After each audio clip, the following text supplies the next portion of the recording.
Hello, everybody. Thank you for joining me. This is Game God Affluent, bringing you episode 6 of Let's Play BattleTech with all the DLC. Very, very cool. Alright, so today, we're learning more about the mech bays and stuff, or about the mechs themselves, what we can do with them, what we can't do with them, how to increase their crushing power to destroy. It's going to be very cool. Hope you guys are doing well out there in TV land. Episode 5. Alright, so we want to actually head right back to the mech bay and talk to Yang. Keep your mechs moving to increase their defensive evasive bonus. That's interesting. You don't just want to stand and fire away like I was doing in that last fight.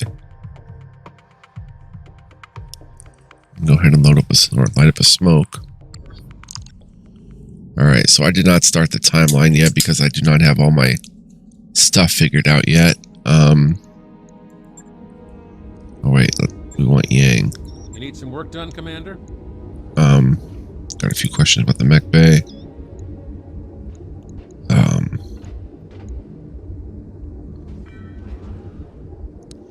What if I want to change a mech's loadout? Can I refit it with new weapons and equipment?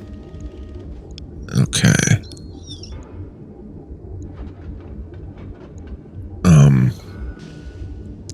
I think we were still on, are there limits of how I can refit a mech?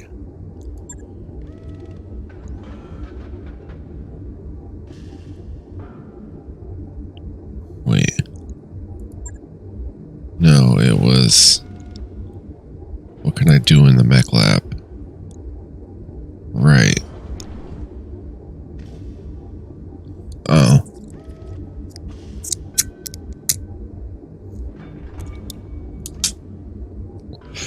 The mech lab is where you let me know what sorts of modifications you want to make to our stable of battle mechs. I can install new weapons and equipment, add or remove armor location by location, pretty much anything you want. All it takes is time and money. We've got plenty of both, right? Are there limits in how I can refit a mech? It's hardware fluent, of course there are limits. Your biggest constraints are the chassis' weight and its hardpoints. I can't make a mech as heavy as I want. Negative. A mech's chassis can only support so much tonnage in weapons, armor, and equipment, so you need to keep its overall weight in mind when designing a battle mech's loadout. If your design is over a chassis' weight rating, we can't accept the work order. Now, there are ways of making things fit, of course. Trade-offs can be made, but you gotta be careful. We have the ability to remove armor from individual locations in order to squeeze more or bigger weapons on, but less armor is less armor. You don't want to wind up with something that'll blow over in a strong breeze. Trust me on that. I've seen it happen often enough to know. What's a hardpoint again? Each location on a battle mech contains one or more weapon mounts called hardpoints. Hardpoints are only designed for one specific weapon type: ballistic, energy, missile, and support. However, most mechs contain locations with more than one hardpoint, so you have some flexibility of what you mount there. Alright, let's go back for a minute. How do I know what a mech is good at in the first place? Yeah, sure, be my guest. Great question. There are a lot of different battle mechs out there, and it's hard to know what they were built to do best just by looking at them. I mean, I can, of course, but I'm me. You, on the other hand, are going to need some help. Thankfully, I'm a helpful guy. If you check your technical readouts in the mech lab, you'll find I've included some thoughts about each mech's off-the-rack purpose or stock role. They're only opinions, mind you, but you might find them useful. I've also provided access to an itemized list of the equipment that a mech normally carries when you buy it as stock. Think of it as a mech's basic recipe. What happens after I order a refit? Once you confirm your work order, it'll be placed in a queue with other repairs and refits on your timeline. Remember, a mech will be unavailable for combat until its work order is complete, so plan your refits carefully. I suggest queuing them up before we head to the next system to use our travel time efficiently. If you want to change a mech's placement in the work queue, select Manage Tasks under the timeline to reprioritize or cancel work orders. How long do repairs and refits normally take? Depends on the mech bay conditions you're working in. A good mech bay with advanced scaffolding and equipment is faster than one you'll find on a standard Leopard. I display our mech bay's efficiency in mech points, mech tech points on your travel display under the finances and crew morale report readouts. The higher the rating, the faster the repairs.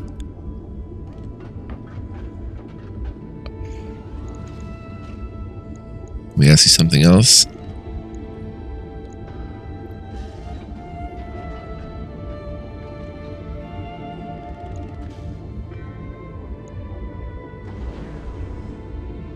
You seem to know your way around a battlefield, Yang. Any advice?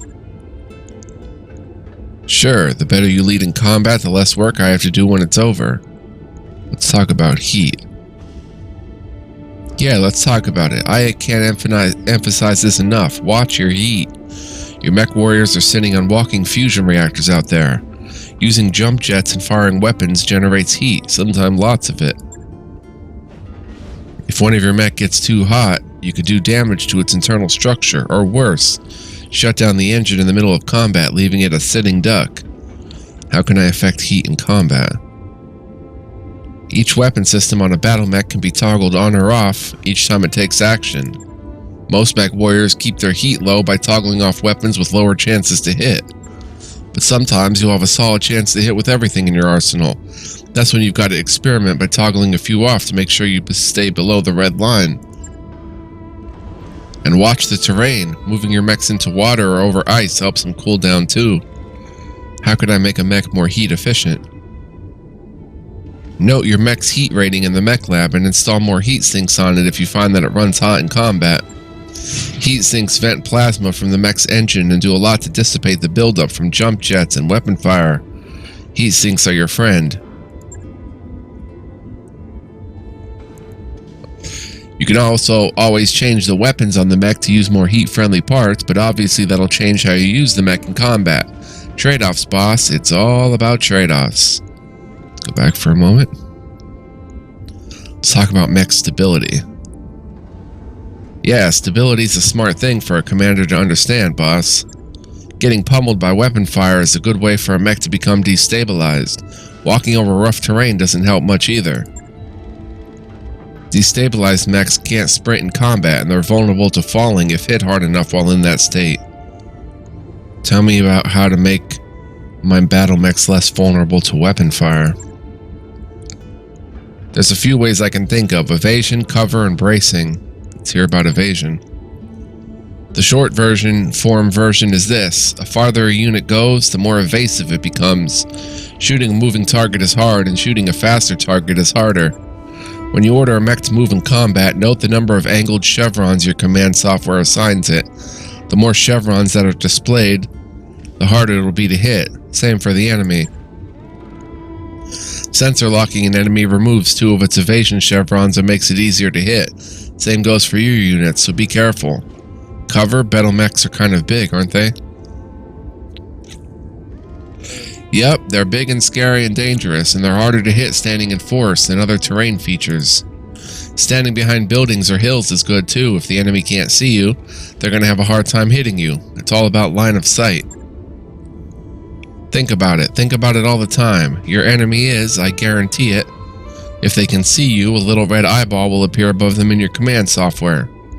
Mastiff taught me to brace my mech, but that doesn't make it harder to hit. No, bracing your mech won't make it harder to hit, but it should buffer some of the damage you'll take by half or so. So think about it, eh? Let's go back for a minute. Let me ask you something else.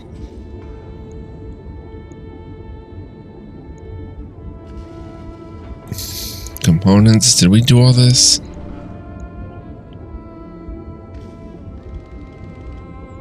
Yeah.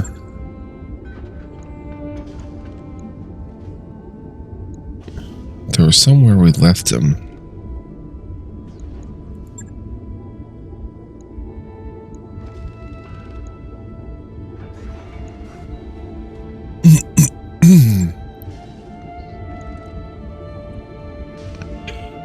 Somewhere we left off.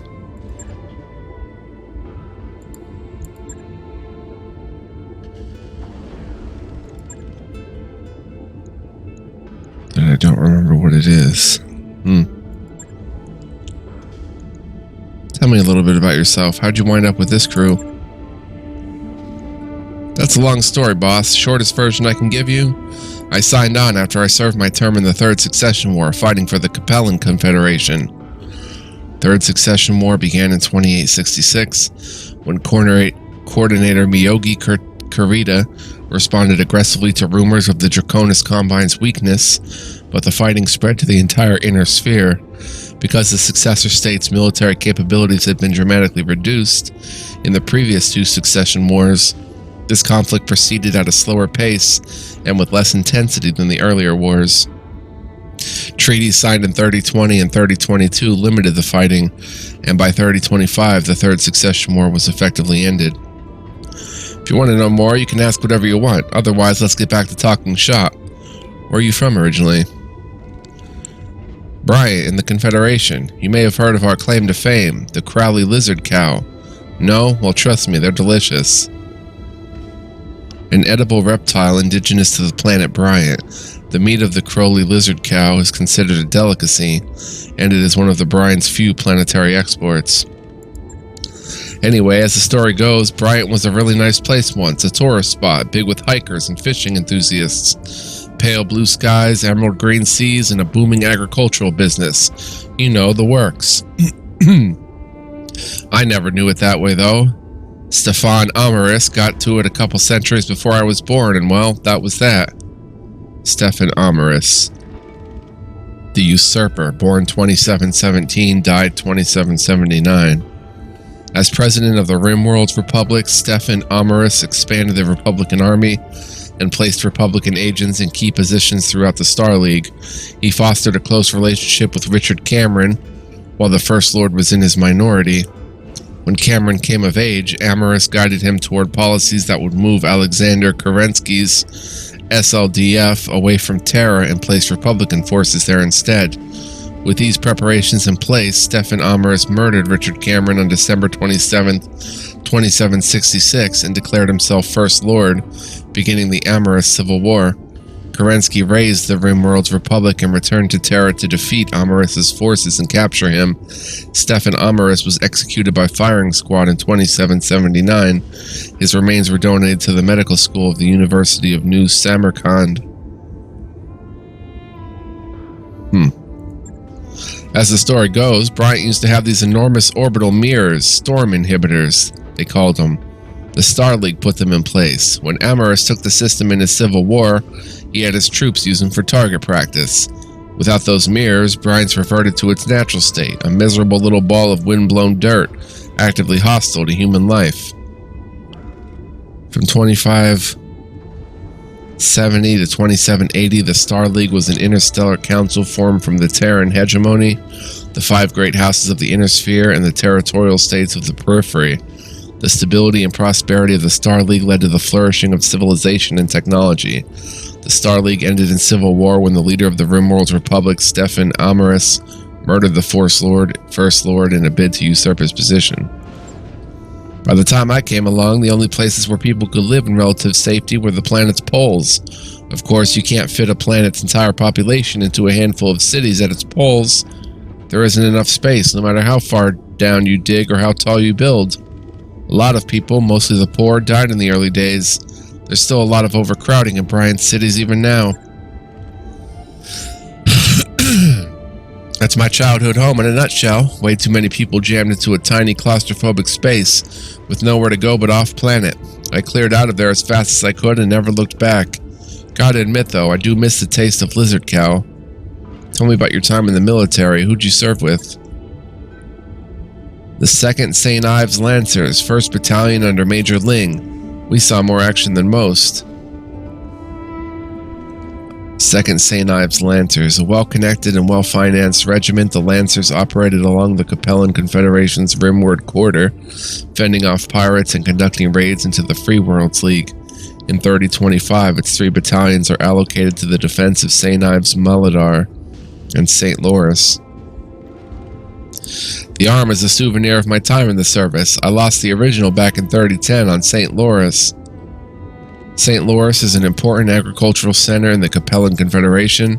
In 3010, a notable battle took place between the 2nd St. Ives Lancers and 2 regiments from the elite Seti Hussars of the Federated Suns. Much of the planet's vital wheat crop was destroyed. You know, when we first arrived at St. Louis, I loved the place. It's an agricultural world, sort of a breadbasket for the neighboring systems. Green fields, rolling hills, you get the picture. We just walked out of hell on Kittery. The Fed rats drove us out in 05 with our tails between our legs, so it looked like paradise to us. Fed rats, a person living in or whose national origin is the Federated Suns, considered derogatory. Kittery, previously under Capellan control, in 3005, the inhospitable jungle world was conquered by the Federated Suns. A resistance movement kept the world a war zone for many years. In the 3020s, House Liao returned and waged war for a more permanent liberation. So far, it has succeeded only in creating lasting enmity between the defending 1st Kittery borderers and the invading forces of the St. Ives Armored Cavalry. I remember kicking back in the mech bay, my feet propped up on an engine block, sipping on a snifter of ambergris vermouth. Not a bad way to spend a sunny afternoon. Ambergris vermouth is red and usually found in tiny bottles in port shops. Getting larger bottles takes connections. Getting a crate of it, well... Anyway, turned out the Federated Suns weren't done with us yet. We were barely a month into our deployment when they sent the Seti Hussars to burn us out. I'm sure there were sound strategic reasons for House Davion to want St. Louis, but it sure felt personal to me. Seti Hussars, created by the Federated Suns in an effort to replicate a light horse-style regiment of the Star League era, the combination of mechs, our mounted infantry was ideal for conducting swift raids. The Hussars also encouraged personnel to dine together regardless of rank or branch of service, prompting a high re-enlistment rate. And House Davion was by Freedom's sword. The Davion family led the Federated Suns to become one of the largest and most militarily powerful states in the Inner Sphere. The Federated Suns motto by Freedom's sword illustrates their self-image as a nation, the champion of freedom, democracy, and human rights, although the reality is not so clear-cut. In addition to being a military power, the Federated Suns is home to the New Avalon Institute of Science, the premier research and development center of the 31st century. And their capital world is New Avalon. Long story short, one of their scouts managed to slip through our perimeter and hit my mech bay. I was tinkering around in Centaurian's custom-made rumble seat at the time. Being surrounded by all that armor is the only reason I made it out alive. Rumble seat, and an optional secondary passenger seat that can be built into the control area of a battle mech. Rumble seats are positioned away from all control systems and ejection equipment. Those who ride in them have no control over the mech itself and are utterly at the mercy of the mech warrior in the cockpit. Still, I didn't make it out unscathed. I lost 2 of my favorite assistants and my own right arm, and I've got this ugly thing grafted onto me as a reminder. And yet, here I am, doing mercenary work for a living. Some people never learn, huh? Why'd you leave the Capellan Confederation? After my tour of duty was up, you mean? I don't know, it was just time for a change. Besides, the place wasn't for me anymore. In a way, it really never was. I learned a lot from my time in the service. Got a first-hand view of the elitist bullshit that saturates Capellan culture, how it rewards high-born idiots at the common people's expense. Speaking as a thoroughly common man, that didn't sit right with me. When my tour was over, I packed up my things and made a beeline for the periphery. It seemed like as good a place as any to find a new beginning.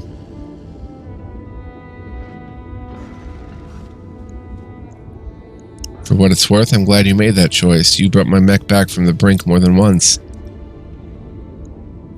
Way more than once if memory serves. Still, I appreciate the kind words, and for what it's worth, I'm happy to be here with this crew. Going career military would have been an enormous mistake. You'll never really get away from the aristocracy, Yang. Hell, I was born a noble. Yeah, but you're a competent noble, and you aren't afraid to get your hands dirty. At the end of the day, that's all I really care about. I wonder how many times I watched talented engineers get passed over for promotion so some idiot with a title could advance. Too many to count. In your position, I probably would have done the same. Let's talk about something else.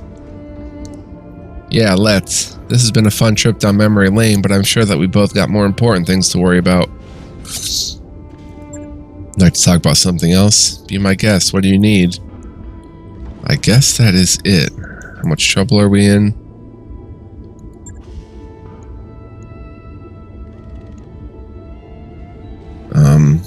Talk to you later, Yang. Come back anytime. Alright, so let's go ahead and save as game 6. 6A.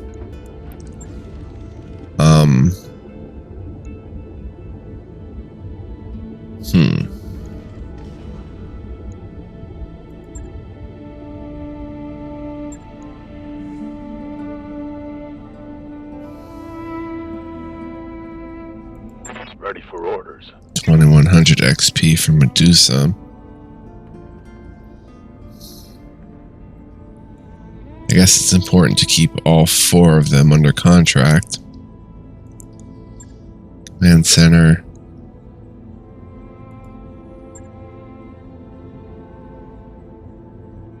We have 1 available contract. We don't need to hire anymore.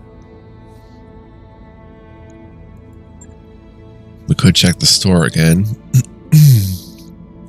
And check out weapons. Hellion. Medium laser.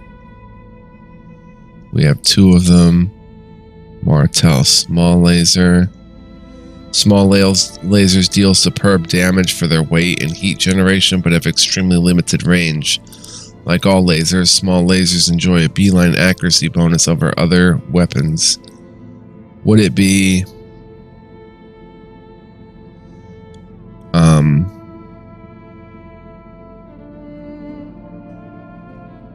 a bad move for me to buy this? Would it be irresponsible? I could put that on like a locust or something, but let's see what else. Check out the bays. Alright, we're gonna have to schedule some repairs. The most important one.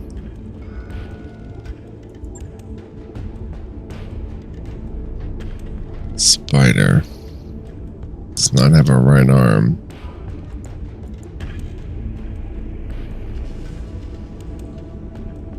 Well, the blackjack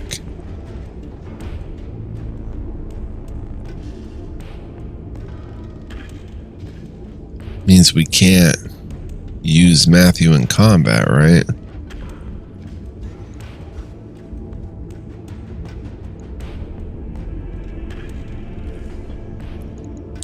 Alright, so let's look at these stock rolls here. The blackjack. It's a medium mech. Blackjack 1s are solid, well-rounded mechs for their tonnage. They typically mount jump jets, which give them an extra edge by repositioning quickly to keep a direct line of fire for their autocannons. Then we've got the Vindicator, a medium class, stock roll, fire support, and brawler. Vindicator 1Rs tend to deal their damage at range while moving in for closer attacks. Typically well armored, they're capable of some surprise attacks due to their jump capability and above average heat efficiency. Shadowhawk, medium class, skirmisher, and cavalry. The Shadowhawk 2H is the perfect example of a jack of all trades. It supports weaponry for all ranges, has respectable speed and jump capability, and mounts decent armor. This comes at the cost of excelling at nothing in particular. Then we've got the Spider, a light class. The Spider 5V is hands down the most maneuverable mech you can field, but it's made of paper. It's an excellent scout though, and even can jump into the rear arc of most enemies for surprise backshots. Locust, class light. Light fire support. The basic Locust 1V has one big advantage: speed.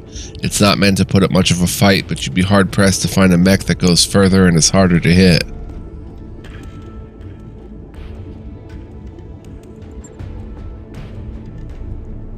Alright, and what's RT? Left arm, LT, right leg. Oh, LT is left torso, which would be here.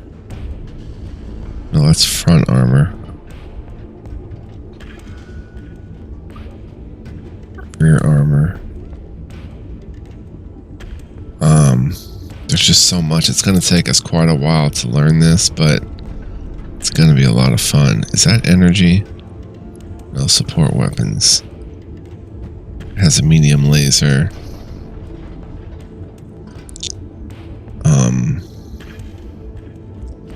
It has room for 2 ballistic hardpoints, and that is jump jets, right?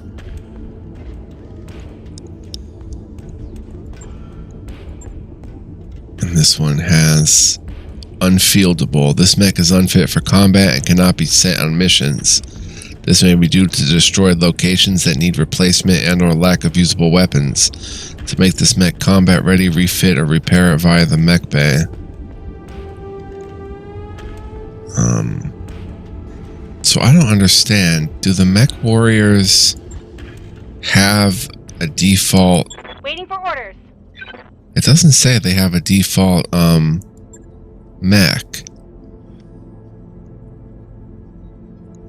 Let's take a look at our Miranda Aguilera. Let's take a look at our service record. She is brave. This pilot is known for their bravery in the face of danger. Lyran. Pilot was born in the Lyran Commonwealth. Military. Pilot is a veteran of one of the military forces of the Inner Sphere. Criminal. This pilot's checkered past has left them familiar with the criminal underworld. Inner Sphere. The pilot spent their childhood on an Inner Sphere world. Spacer. This pilot is comfortable with low-gravity life aboard a spaceship or station. Miranda Aguilera grew up in the Lyran Commonwealth. She was a tall kid who made up a name for herself as the girl you don't mess with. At 18, she signed up with a small-time mercenary company to feed her growing wanderlust. Miranda went undefeated in her crew's drinking games, and in the brawling that usually followed, with her fellow mercenaries turned to piracy, she was in. When they turned over a new leaf, she was out and looking for a tougher crew. Fits Good to go. what I would think of her. Then we've got Amir Kowalski, Capellan. This pilot was born in the Capellan Confederation space. Command experience. The pilot has experience commanding a lance, a ship, or other military unit. Inner Sphere. Nobility. Pilot was born to a noble family of the Inner Sphere, the Periphery. Military. Spacer. Officer. Pilot was an officer in one of the military forces on the Inner Sphere. Mech Warrior is a veteran mech warrior with actual combat experience. Amir Kowalski was brought up as a loyal scion of House Liao and sent to a military academy as soon as he was of age. There, he did not disappoint the family name and graduated on time. After graduation, by family request, he was assigned as a naval lieutenant aboard a Capellan Confederation dropship. He served without particular distinction and was eventually transferred to a mech warrior unit, which suited his abilities much better. After another tour of duty in which he developed the motto, "Any battle you walk away from is a victory," he decided he wanted to pursue his own goals and became a mercenary. So an actual officer. Naval lieutenant. Glitch. I hear ya. Jessica Chernovskaya. A gunner. Brave, criminal, federal. Pilot was born in Federated Sun Space and Inner Sphere. Jessica Chernovskaya had a peaceful and ordinary middle-class childhood in the heart of the Federated Suns, but even in the heart of civilization, you're not safe from a glitch. It was a garbled bioscan that got Jessica committed to a maximum security prison and changed her life. After 10 years, her case was reopened, the evidence re-examined, and her name cleared, but it was far too late for the kid Glitch had been. She learned skills on the inside, and she applied them on the outside. Killing for money is surprisingly easy and lucrative, and elite killers can command high prices for their discretion and effectiveness. Commander. Medusa. Mohammed Benitez. Oregon. Born in the Oregon Coalition. 1 second.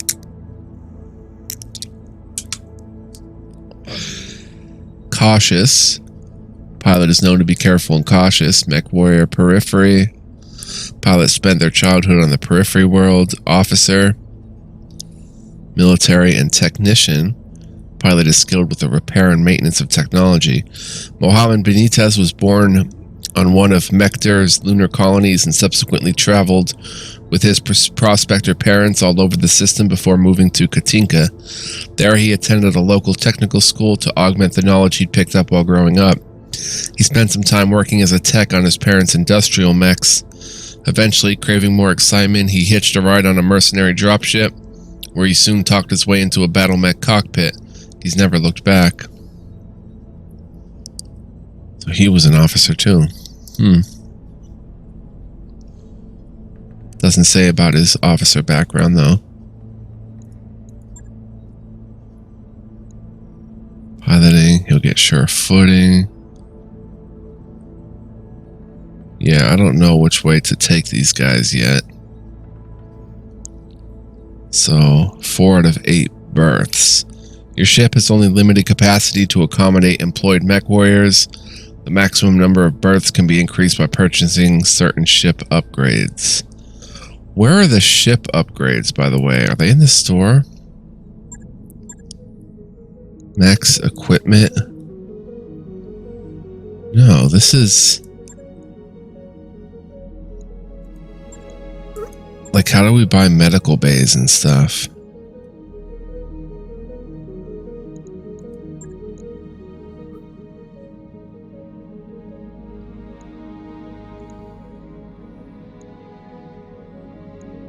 Do we do it within the bays?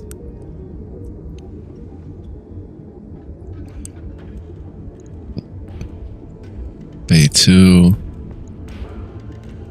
Like it says...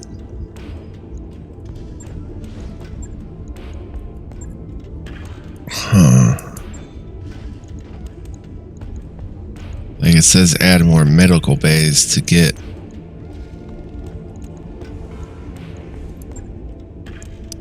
better recovery and stuff, but where could it be? Show upgrades. Show heat sinks, jump jets, support, missiles, energy, ballistics. Huh.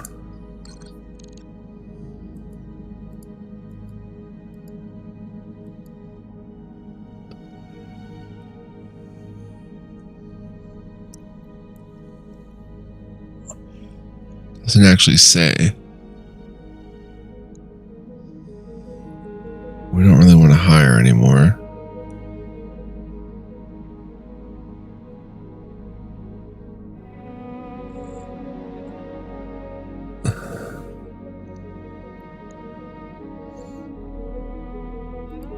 Or do we?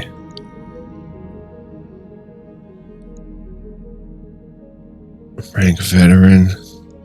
Veteran mech warriors are competent and reliable in combat with specializations in one or more of the skill areas and the use of 2 abilities.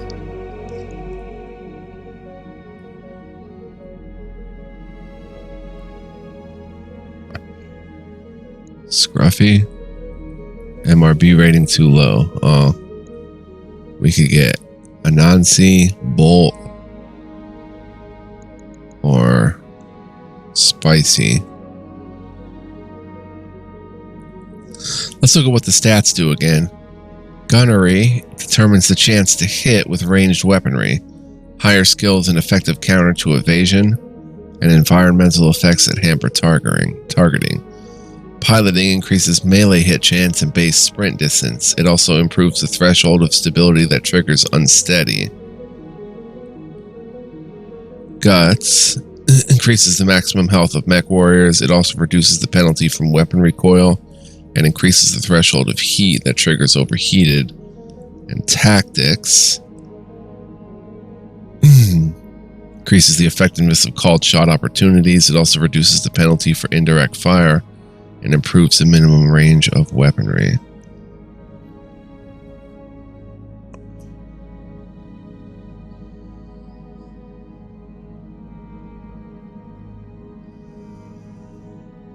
would I want, like, another gunner?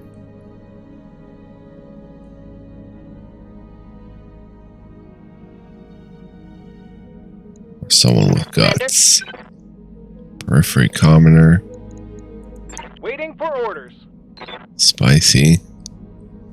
Good gunner, good tactics. Canopian nobility. Noble supernumerary.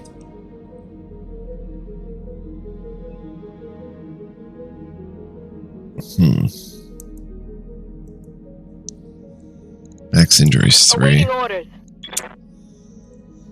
Let's see. We have 5 mech warriors, but 1 is out. I'm hesitant to spend money.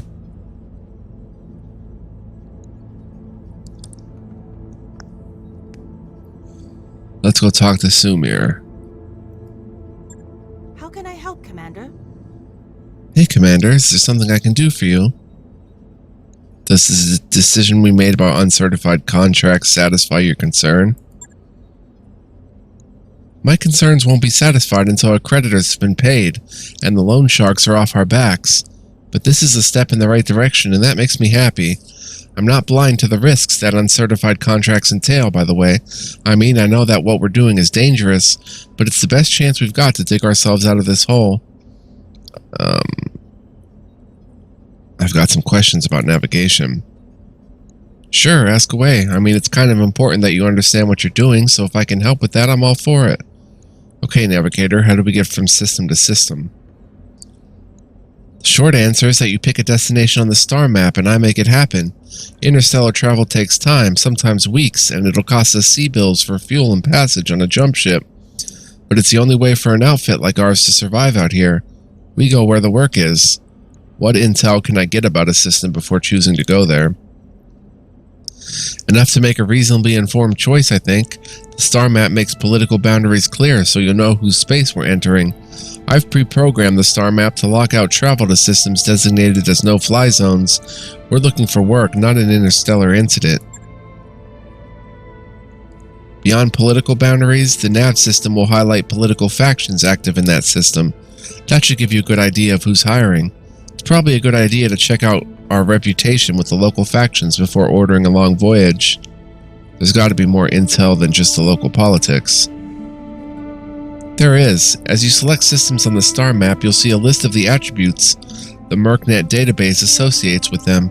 Attributes like black market or poor are clues to local store contents, the type of mercs you'll find in hiring halls, contracts we may be offered, and potential mission environments. If you hover over an attribute, the star map will display a longer description for you.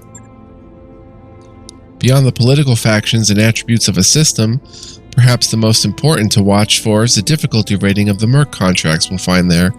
The MRB maintains a standardized rating system, so folks like us who are trolling MERCnet for jobs can weigh the risks before accepting a contract. Would I ask about something else? Sure, Commander, what would you like to know? What else can you tell me about the mechanics of space travel? I want to know it all. Well, the long answer is that there's 2 types of space travel by dropship like ours and travel by jump ships. Dropships travel under 1g of thrust to move from a planet's orbit to a jump point. Jump points are far outside the gravity of of the star, and so travel to and from a jump point takes most of our travel time, sometimes weeks. Jump ships, on the other hand, are like ferries. They just sit at a jump point waiting for folks like us to latch onto their docking collar. Then we wait there for about 5 days while they spin up their jump drive. Once the jump drive is spun up, popping a dozen light years across interstellar space to another jump point takes nearly no time at all. I've heard stories about pirate points that a jump ship can use. What are those? They're bad news, Commander. Difficult to locate and dangerous to use. I've heard of people using pirate points in desperate situations or on covert missions, but it's not worth the risk of a misjump. You won't find any pirate points on my star map, I can tell you that. Let's just avoid them. I want to ask about something else. Do we have a way to pay our way from system to system? Not always, no. If you check the contracts list in the command center, you'll often find employers posting travel contracts. Travel contracts are how employers attract mercenaries to their system by paying the outfit's travel expenses. Now I know what you're thinking. Why not take the travel contract and then skip out on their mission to get a more lucrative contract when we arrive? You can do that, Fluent, but will automatically get charged the cost of the jump. You know that old saying, there's no such thing as a free ride? Yeah, unfortunately, it's still true. I want to ask something else. The star map confuses me sometimes. Why does it take longer to get to one place than to another when the systems appear to be the same distance apart? Yeah, that bothered me too before I joined the Academy. Turns out that in real life, space travel isn't like what you see in the adventure holovids that Darius makes us watch. For starters, some stars are more massive than others. In the case of a really big star, you have to travel pretty far afield to find a location suitable for a KF jump. And for us, that means a whole lot of molasses slow sublight travel before we can even dock with a jump ship, let alone ride it anywhere. Jump ship charging times are the other half of the travel time equation. A jump ship's KF drive will take a few days to recharge after each jump. So if your destination is a few jumps away, well, you get where I'm going with this. And that's the long and the short of it. Anytime we want to go from one system to another, we're talking about weeks of sublight travel, coupled with a healthy dose of hurry up and wait. Exactly how much determines how long the trip is going to take. What can I do while we're orbiting in system?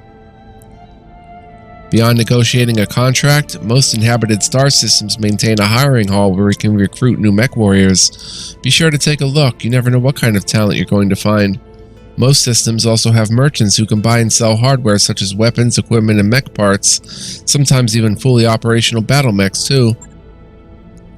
Our reputation with the local faction will influence costs when purchasing equipment and hiring mech warriors. The better our rep, the better deal we'll get. And the better the mech warriors who will be willing to sign on with us. That's all for now, Sumair. Thanks for the help. Yeah, sure, anytime. Commander Markham never really paid much attention to this kind of stuff, so your interest is a welcome change. I'm collecting stories about the crew. Tell me something about yourself. Well, I'm from a noble family like you. We're old money, made our fortune out in Rosalhague, then repatriated to the Taurian Concordia. That's where I grew up. I'm not sure if this is the kind of stuff you were hoping to hear, but we can talk about whatever. I'm not shy. Rosalhague? I think it's Rosalhague. A minor interstellar state conquered 700 years ago by the Draconis Combine, now officially known as the Rosalhague Military District. Where in the Concordia are you from? And the Taurian was... The Taurian Concordia is one of the largest periphery states located rimward of Terra beyond the Federated Suns. Founded and ruled by House Calderon, the Concordia prides itself on its independence, freedom, and stability. The Concordia is wealthy, well-educated, and well-armed for a periphery state. The Taurians defend their independence fiercely against inner-sphere aggression, particularly by the Federated Suns. They perceive House Davion's reputation as a protector of liberties as unwarranted and even hypocritical, and they have a long history of conflict with the much larger successor state. The current ruler of the Concordia is Protector Thomas Calderon. Let me head back to that. I'll be here if you need me. Let me go ahead and save and see how long we've been playing. I mean, there's a lot to learn here, guys, so it's going to take several episodes. 44 minutes, yeah. Like I said, it's going to take several episodes to learn everything, so I hope you'll be patient with me and join me on this journey. I'd love to have you guys along. So I hope you're enjoying thus far. I know I am, learning all this stuff. And it's going to take a while for it to even sink in as well, so please bear with me on that front. But thank you guys for watching. I appreciate all of you. Much love, peace, and joy. Take care, and I will see you next time where we'll continue talking with Sumair and maybe go talk to Darius as well over in the command center. Bye-bye now.